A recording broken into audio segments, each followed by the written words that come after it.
उत्तर प्रदेश के मेरठ में नगर निगम ने प्रॉपर्टी टैक्स से जुड़े बिल लगभग सभी गृह स्वामियों तक पहुंचा दिए हैं, लेकिन इसके बावजूद शहर के बड़े बकायेदारों ने अब तक टैक्स जमा नहीं किया। शासन की ओर से नगर निगम को प्रॉपर्टी टैक्स वसूली का 250 करोड़ का लक्ष्य दिया गया है, जबकि तय लक्ष्य के मुकाबले अभी तक अपेक्षित राशि निगम के खाते में जमा नहीं हो सकी है।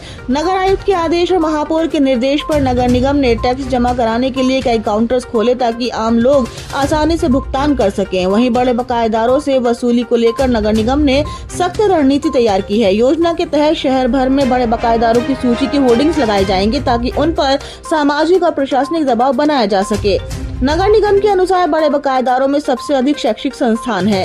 कई स्कूल, कॉलेजेस और विश्वविद्यालयों पर करोड़ों का प्रॉपर्टी टैक्स बकाया है। इसके अलावा स्वास्थ्य विभाग, बिजली विभाग, अस्पताल, फैक्ट्रीज और होटल भी बकायेदारों की सूची में शामिल हैं। बताया जा रहा है कि फ्रेंड्स कॉलोनी निवासी शाहिद अब्बासी पर करीब 5 लाख रुपए का बकाया है।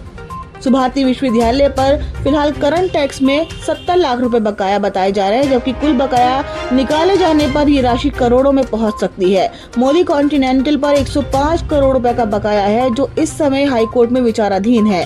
वहीं चौधरी चरण सिंह विश्वविद्यालय पर करीब 14 करोड़ रुपए, बिजली विभाग पर लगभग 44 करोड़ रुपए का प्रॉपर्टी टैक्स बकाया है। इसके साथ ही मेरठ के चर्चित आरजे डिग्री कॉलेज पर 2 करोड़ 93 लाख का बकाया बताया जा रहा है। होटल सेक्टर्स में भी लाखों रुपए की देनदारी सामने आई है, जिसमें होटल ऑसम पर करीब 21 लाख रुपए का प्रॉपर्टी टैक्स बकाया है। नगर निगम अधिकारियों का कहना है कि बड़े बकायेदारों से सख्ती से वसूली की जाएगी और लक्ष्य पूरा करने के लिए सभी आवश्यक कदम उठाए जा रहे हैं। फिलहाल नगर निगम ने शासन के आदेशों पर 20% तक की छूट करंट ईयर पर जारी कर दी है। नगर निगम द्वारा 95% बिलों का वितरण कराया जा चुका है, नगर निगम करा चुका है।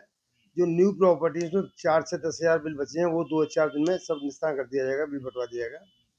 छूट का समय 31 दिसंबर है रहेगा, लेकिन चूंकि हमारा स्टाफ उसमें SIR लगा हुआ है, हम नगर महोदय से और माननीय महापौर जी से अनुरोध करेंगे कि छूट का समय और 1 महीने के लिए बढ़ा दिया जाए। फिलहाल छूट का समय 31 दिसंबर है। और बड़े बकायेदार में है, कुछ मामले ऐसे लिटिगेशन में है, जैसे हमारा कॉन्टिनेंटल है, उसमें 1 करोड़ 105 करोड़ बकाया है, जो मामला हाई कोर्ट माननीय उच्च न्यायालय में लंबित है। जैसे निस्तार होगा, हम उसका निस्तार करके पूरा रिमांड होगा, हम उसका निस्तार कर देंगे।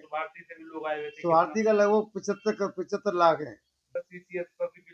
इस बार लगभग 14 करोड़ है। ये चंसी यूनिवर्सिटी 14 करोड़ है। इनका मामला लिटिगेशन चल रहा है और रिमांड होते मेरी बात हो गई है, जो हमारे एडवोकेट हैं, विधिक एडवोकेट हैं, उनसे मेरी बात हो गई है। केस रिमांड हो जाएगा, रिमांड होने के बाद कार्रवाई कर दी जाएगी। RG कॉलेज का नोटिस जा चुका है और उनका आपत्ति आ चुकी है, क्योंकि पूरा स्टाफ इसमें टोटल स्टाफ मेरे SIR लगा हुआ है। जैसे स्टाफ वहाँ से अब मुक्त होता है, तत्काल बाद उसकी कार्रवाई की जाएगी और सुनवाई का नोटिस जारी करके उसका निस्तार करा दिया जाएगा। बिजली विभाग है और जितने सरकारी विभाग हैं, उनको काफ़ी बकाया हमारा 150-200 करोड़ बकाया सभी विभागों पर।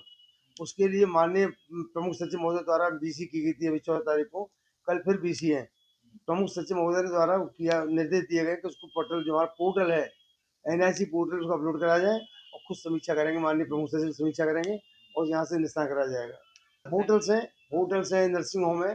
जनरली लोगों ने पैसा किया हुआ, काफ़ी लोगों ने जमा किया है, लेकिन जिनका बकाया है उनका यदि निस्तार नहीं होता है, यानी छूट के समय नहीं मिल पाता पैसा, तो उन पर RC जारी की जाएगी, यानी RC पर सीलिंग कार्रवाई की जाएगी। 213 के अंदर कार्रवाई की जाएगी। जो प्रावधान है हमारे अधिनियम में, अधिनियम 1959 की धारा में जो प्रावधान है, उसके अंदर कार्रवाई की जाएगी।